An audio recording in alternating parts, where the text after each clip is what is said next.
ভারতে ৩,০০০ টন ইলিশ রপ্তানির অনুমতি দেওয়া বন্ধে সরকারকে আইনি নোটিশ পাঠিয়েছেন এক আইনজীবী।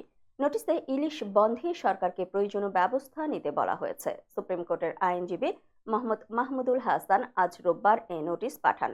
নোটিশে বলা হয়েছে, আমাদের প্রতিবেশী দেশ ভারতের বিশাল ও বিস্তৃত সমুদ্রসীমা রয়েছে। ভারতের জলসীমায় ব্যাপকভাবে ইলিশ উৎপাদন হয়। এই বিবেচনায় বাংলাদেশ থেকে ভারতের ইলিশ মাছ আমদানির কোনো প্রয়োজন নেই। কিন্তু ভারত মূলত বাংলাদেশের পদ্মা নদীর ইলিশ আমদানি করে থাকে।